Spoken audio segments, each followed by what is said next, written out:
कक्षा में एक बार फिर से छात्र छात्राओं का स्वागत है। हम लोग अलंकार का अध्ययन अध्यापन कर रहे हैं। मैं doctor Akhilesh Kumar, associate professor Hindi विभाग, एचडी जैन कॉलेज आरा। आज का क्लास भी स्नातक खंड 3 हिंदी प्रतिष्ठा के छात्रों के लिए है, जिनके छठे पत्र में अलंकार का अध्ययन करना है। हम लोग अर्थालंकार का अध्ययन कर रहे हैं। शब्दालंकार का अध्ययन हो चुका है और अर्थालंकार का अध्ययन कर चुके हैं, और अर्थालंकार के क्रम में उपमा का पिछले क्लास में लक्षण और उदाहरण के साथ विश्लेषण हो चुका है। जैसा कि मैं कह चुका हूं कि अलंकार थोड़े थोड़े भेद पर परिवर्तित हो जाते हैं, थोड़े थोड़े भेद पर। तो देखिए, पहले इसका हम लक्षण देख लें। रूपक अलंकार भी साहित्य का बहुत प्रिय अलंकार है और बहुत काफी प्रयुक्त होता है। उपमेय में उपमान का निषेध रहित आरोप रूपक अलंकार है। कहा जा रहा है उपमेय, जैसा कि बताया जा चुका है, उपमेय का मतलब हुआ जिसकी उपमा दी जाए, और उपमान का मतलब हुआ जिससे उपमा दी जाए। उपमेय और उपमान को हमेशा याद रखना है। जिसकी उपमा दी जाए वह उपमेय है, और जिस वस्तु से उपमा दी जाए वह उपमान है। तो उपमेय में उपमान का निषेध रहित आरोप होना चाहिए। किसी प्रकार की नकारात्मक बात उसमें नहीं आनी चाहिए, और उपमेय में उपमान का आरोप होना चाहिए। आरोप का मतलब हुआ अभेद बतलाना। अभेद का मतलब अंतर दिखाई न पड़े, अर्थात जो यह है वही वह है। ऐसी स्थिति जहां होगी वहां रूपक अलंकार होगा। जैसे मुख चंद्र है।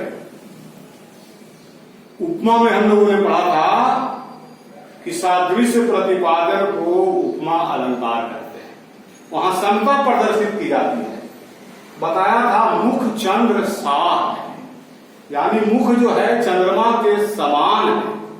वहां समान बताया गया था और उसके कुछ गुण आपस में मिलते थे, तो वहां पर उपमा अलंकार होता था। इस रूपक में सा है ही नहीं, सीधे सीधे मुख चंद्र है, यानी जो मुख है वह चंद्र है। सा गुण मिल रहे हैं नहीं मिल रहे हैं इसका प्रश्न नहीं है, मुख चंद्र है। सर्प स्वभाव की यहां कोई गुंजाइश नहीं है। तो जहां ऐसी स्थिति होती है वहां पर रूपक अलंकार होता है। आगे उदाहरण से स्पष्ट होगा।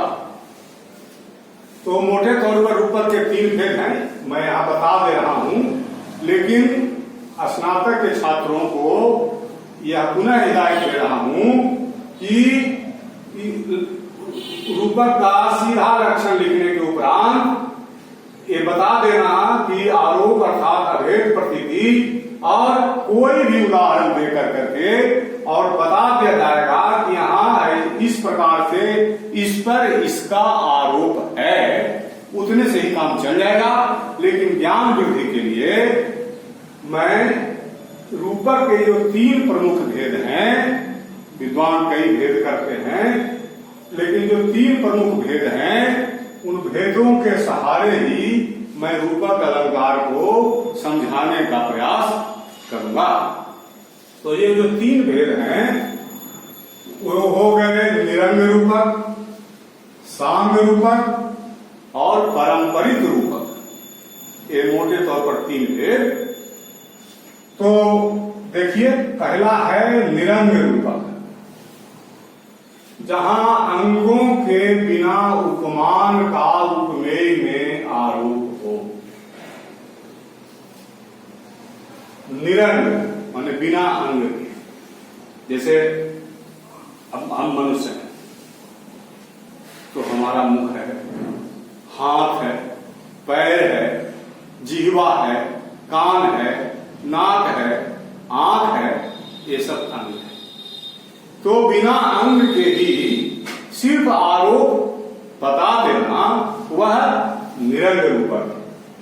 जहां अंगों के बिना उपमान का उपमान, जिससे उपमा दी जा रही है, जैसे जब हम मुख चंद्र कहते हैं तो मुख हुआ उपमेय और चंद्र हुआ उपमान। तो जहां अंगों के बिना उपमान का उपमेय में आरोप हो वहां निरंग रूपक होता है। जैसे सीधा सीधा बंदव गुरुपद कंज, यहां गुरुपद की वंदना है और गुरु के पद यानी पांव, उनके चरण को क्या कहा जा रहा है? कंज अर्थात कमल। गुरु के चरण क्या है? कमल है। जैसे यहां कहा गया मुख चंद्र है, तो यहां गुरु के चरण जो हैं क्या है? कमल है। तो ये हो गया गुरु पद, पद जो है उपमेय हो गया, और कंज जो है यानी कमल जो है वह उपमान हो गया। गुरु के चरणों को कमल बताया जा रहा है, यानी गुरु के चरण कमल रूपी हैं, कमल रूपी चरण हैं गुरु के। तो ऐसा जहां बताया जाता है वहां निरंग रूपक होता है। यह एकदम संक्षिप्त हुआ। दूसरा है सांग रूपक।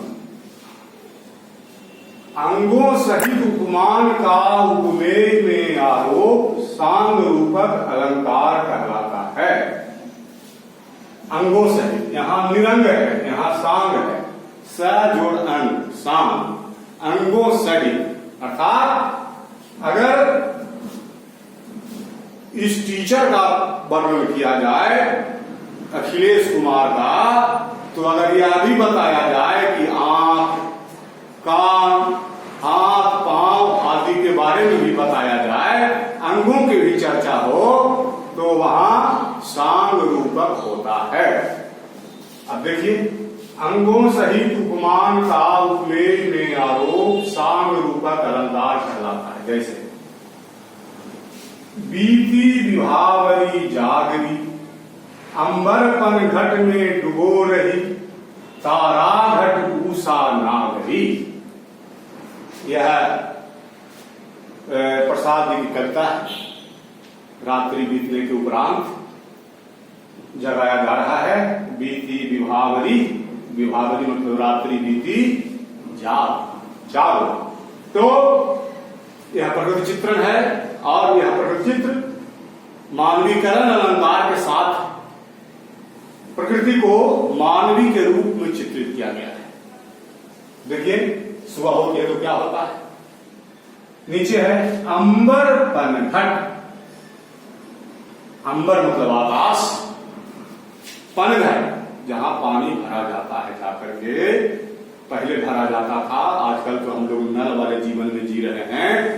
पहले पनघट पर पानी भरा जाता था, नदी का पनघट होता था, सरोवर का पनघट होता था। तो उस पनघट की चर्चा है। तो बीती विभावरी जागरी, अंबर पनघट, अंबर रूपी पनघट। अंबर मतलब आकाश, आकाश रूपी पनघट में डूबो रही तारा घट। तारा मतलब तारे, आसमान में तारे होते हैं या सुबह होते होते वे लुप्त होते हैं। तो तारा घट, तारा रूपी घड़ा। ऊषा नागरी, ऊषा रूपी नायिका। तो यहां एक नायिका का वर्णन और नायिका के क्रियाकलापों का भी वर्णन कि वह क्या कर रही है। में नागरी का आरोप, उषा में नागरी का, उषा यानी प्रभात काल को नागरी कहा जा रहा है, नारी कहा जा रहा है। तो उषा में नागरी का आरोप है, लेकिन यह आरोप अकेला नहीं आया है, इसके साथ अंबर में पनघट, अंबर को पनघट बताया गया। अंबर में पनघट तथा तारों में घट, घड़ा। तो ये अंबर में पनघट और तारों में घट, ये इस उषा नागरी के अंग हुए कि उषा है वह काम भी कर रही है, और क्या कर रही है, तो आसमान रूपी पनघट से तारे रूपी घड़ों को, पनघट में तारे रूपी घड़ों को डुबो रही है। तो ये उसके अंग हुए। तो यहां उषा में नागरी का आरोप, अंबर में पनघट तथा तारों में घट, ये इसके अंग हुए दोनों के आरोप के साथ। अतः यहां सांग रूपक अलंकार है, यानी रूपक जो आया वह अपने अंग के साथ है, तो सांग रूपक अलंकार हुआ। अब देखते हैं जो तीसरा है, परंपरित रूपक। परंपरित, परंपरा, श्रृंखला। परंपरा किसी चीज की बन जाती है, नियम बन जाता है, उसी के साथ चल रहे हैं, उसी नियम में बह रहे हैं। तो देखिए लक्षण, जहां एक आरोप दूसरे आरोप का कारण हो वहां परंपरित रूपक होता है। अर्थात जहां एक आरोप दूसरे आरोप का कारण हो, यानी पहले वाला आरोप अगर नहीं होता तो बाद वाला भी नहीं होता, बाद वाले का कोई महत्व नहीं होता। देखिए उदाहरण देखिए, राम नाम सुंदर करताई, संशय विहग उड़ावन। राम नाम की महिमा बताई जा रही, कहा जा रहा है कि राम नाम रूपी सुंदर हाथ की ताली जो बजती है, तो यहां तो रूपक है, लेकिन इस रूपक के कारण नीचे वाला रूपक आ गया, जो इसके कारण ही है, ऊपर वाले के कारण ही है। संशय विहग उड़ावन आदि, संशय रूपी यानी संदेह रूपी पक्षी को करताली जो है उड़ाने वाली होती है। अर्थात राम नाम की ताली जो है वह बहुत गुणकारी होती है। राम नाम का स्मरण करने से, राम नाम की ताली देने से मनुष्य के अंदर के सारे संशय मिट जाते हैं। और ताली बजाने से अगर चिड़िया बैठी है तो वह चिड़िया भी उड़ जाती है ताली बजाने से। तो राम नाम सुंदर करताली, राम नाम की सुंदर ताली देने से संशय रूपी विहग उड़ जाते हैं, मनुष्य के अंदर के संशय, शक, संदेह मिट जाते हैं। तो यहां जो है संशय में विहग का आरोप जो है, जो नीचे वाली पंक्ति में है, संशय में विहग का आरोप राम नाम में करताली के आरोप के कारण है।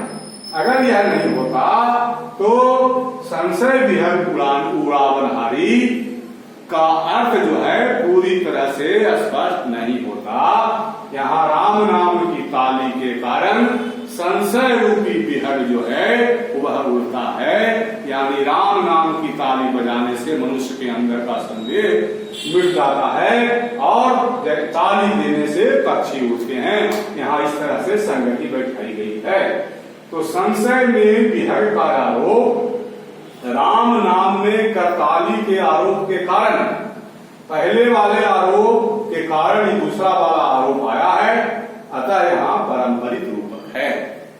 तो इस तरह से रूपक अलंकार को हमने समझाने का प्रयास किया, लेकिन मैं फिर अपने छात्रों को यह हिदायत देता हूं कि हम ज्ञान के लिए इतने विस्तार से हमने अपने छात्रों को बताया है।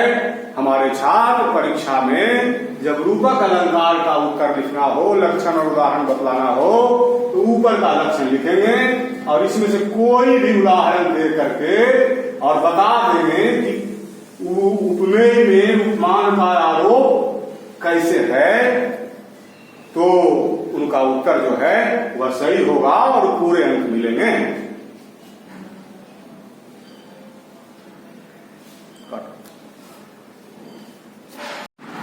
अब हम उत्प्रेक्षा अलंकार की ओर आते हैं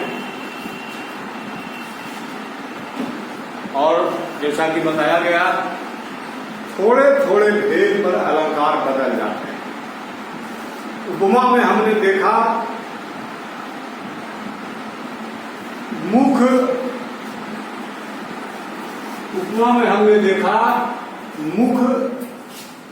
चंद्र सा है। उपमा में देखा मुख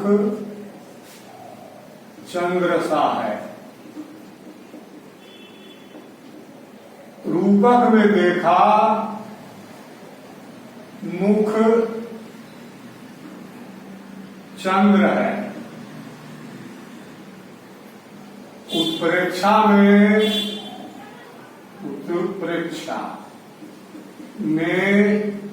मुख मानो चंद्र है।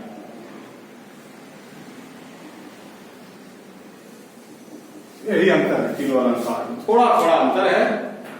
एक में जो है मुख चंद्र सा है, समता की जाती है, सादृश्य प्रतिपादन होता है। रूपक में आरोप होता है, उपमान का उपमेय में आरोप होता है, और उत्प्रेक्षा में संभावना होती है, संभावना व्यक्त की जाती है। देखिए, उपमेय में उपमान की संभावना उत्प्रेक्षा अलंकार है, संभावना व्यक्त की जाती है। ऐसा लगता है मानो यह वस्तु जो है यह है। इसके वाचक होते हैं, बोध कराने वाले होते हैं। मानो, जानो, इव, मनु, जनु, मेरे जानते, जान पड़ता आदि आदि इसके वाचक होते हैं, बोध कराने वाले होते हैं। उत्प्रेक्षा अलंकार का बोध कराने वाले होते हैं। अब यहां हम दो उदाहरण रख रहे हैं। उत्प्रेक्षा के लिए भेद किए गए हैं, लेकिन भेदों में जाने पर उलझन हो जाती है, छात्रों को समझने में भी परेशानी होती है। इसलिए हम उन भेदों की ओर में जाकर के सीधे उत्प्रेक्षा के लक्षण और उदाहरण पर बात करते हैं। उदाहरण देखिए, छिप्यो छबीलो मुँह लसै, नीले अंचल चीर, मनु कलानिधि झलमलय, कालिंदी के नीर। अर्थ समझिए, यह तो अभी बिहारी लाल का है।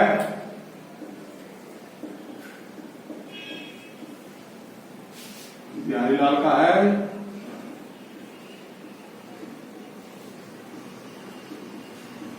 ये गोपगिरी का है। तो छिपियो छबीलो मुँह लसै, नीले अंचल चीर, मनो कलानिधि झलमलय, कालिंदी के नीर। प्रसंग है कि एक नायिका है, उसके मुख सौंदर्य का वर्णन है। नायिका ने नीली साड़ी पहन रखी है, नीली पारदर्शी साड़ी, और वह नायिका जो है वह चंद्रमुखी नायिका है, अर्थात उसका मुखमंडल चंद्रमा के समान सुंदर होगा, गोल होगा, किरणों से भरा होगा, बहुत से गुण हो सकते हैं। तो उसी के बारे में कहा जा रहा है, छिपे छबीलो मुँह लसै, छिपा हुआ छबीला मुखड़ा। छिपा हुआ छबीला मुखड़ा कहां छिपा हुआ? नीले अंचल चीर। नीले वस्त्र के आंचल से छिपा हुआ छबीला मुखड़ा उस नायिका का ऐसा लग रहा है मानो, मुंह लसय, लसय मतलब कि लग रहा है, दीप्यमान हो रहा है, बोध करा रहा है, मानो मनो कलानिधि झलमलय कालिंदी के नी, ऐसा लगता है मानो कलानिधि, कलानिधि जिसके पास कलाओं का खजाना है, कलानिधि चंद्रमा को कहा जाता है। तो कलानिधि का मतलब चंद्रमा, मनो कलानिधि चंद्रमा झलमलय, झलमला रहा है, झलमला रहा है कालिंदी के नीर, और कालिंदी जो है यह यमुना है, कलिंद की पुत्री होने के कारण यमुना कालिंदी कहलाती है। तो मनु कलानिधि झलमलय कालिंदी के नीर, नीले वस्त्र के आंचल से छिपा हुआ छबीला मुखड़ा, उस नायिका का छबीला मुखड़ा ऐसा लग रहा है मानो चंद्रमा जो है जमुना के जल में झलमला रहा है। तो जमुना का जल नीला होता, साड़ी नीली है और नीले आवरण से ढक देने से पूरा साफ दिखाई नहीं देता है। तो उसी तरह से झिलमिल झिलमिल झिलमिल जैसे जमुना में चंद्रमा का बिंब होता है, वैसा ही कुछ बिंब इस चंद्रमुखी नायिका का नीले वस्त्र के आंचल से ढके हुए मुखड़े का हो रहा है। तो यहां हम अलंकार देखेंगे मनो, मानो, यहां संभावना की जा रही है कि नीले कि उस नायिका का छिपा हुआ छबीला मुखड़ा, नीले वस्त्रों के आंचल में छिपा हुआ छबीला मुखड़ा ऐसा लग रहा है मानो जमुना के जल में चंद्रमा झिलमिला रहा है।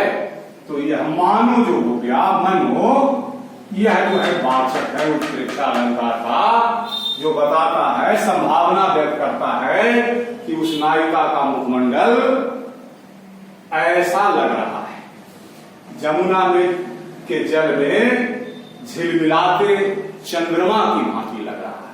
तो यहां पर उत्प्रेक्षा अलंकार हो गया। यहां संभावना है, उत्प्रेक्षा में मुख मानो चंद्र है, ऐसा लगता है मानो, ये नहीं गारंटी के साथ कहा जा रहा है कि है मान। एक और उदाहरण है समझने के लिए, जान पड़ता नेत्र देख बड़े बड़े, हीरकों में गोल नीलम है जड़े। गुरु जी की पंक्ति है, यहां कहा जा रहा है जान पड़ता नेत्र देख बड़े बड़े, अर्थात किसी नायिका के बड़े बड़े नेत्र हैं और नेत्र की विशालता उसकी सुंदरता होती है। बड़े बड़े नेत्र सौंदर्य के कारक होते हैं। तो जान पड़ता नेत्र देख बड़े बड़े, उस नायिका के बड़े बड़े नेत्रों को देख करके ऐसा लगता है मानो हीरकों में गोल नीलम है जड़े, ऐसा लगता है मानो, जान पड़ता है, यही ये बोध करा रहा है, जान पड़ता, ये उत्प्रेक्षा का बोध करा रहा है, ये वाचक है। जान पड़ता ये वाचक हुआ, ऐसा जान पड़ता है मानो उस नायिका के बड़े बड़े नेत्र हीरकों में गोल नीलम है जड़े, को देखकर ऐसा लगता है कि हीरे में गोल नीलम को जड़ दिया गया है। हीरे की अंगूठी होती है, अंगूठी में जड़ाव होता है, तो उसमें रत्न जड़ जाते हैं। तो ऐसा लगता है कि हीरों में गोल नीलम को जड़ दिया गया, नीलम। तो बड़े बड़े नेत्र, नेत्र का ये सौंदर्य होता है कि उसमें कुछ हिस्सा सफेद होता है और कुछ नीला होता है।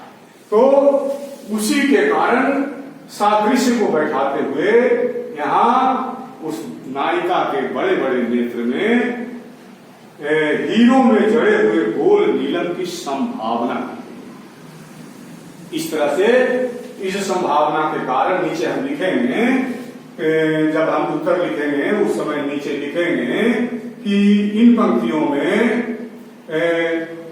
बड़े बड़े नेत्रों को हीरे में जड़े हुए गोल नीलम के समान बताया गया है, महसूस किया गया है। और चूंकि यह वाचक इसका जान पड़ता है इसलिए यहाँ उत्प्रेक्षा अलंकार है, यह संभावना व्यक्त की गई है कि ये बड़े बड़े नेत्र जो हैं वो हीरे में जड़े हुए गोल नीलम में लगता है। तो इस तरह से यह उत्प्रेक्षा अलंकार हुआ, जिसके दो उदाहरण हैं। तो एक उदाहरण लिख करके उसका विश्लेषण करके और हमारे छात्र पूरे अंक के हकदार हो सकते हैं। आज की क्लास के लिए इतना।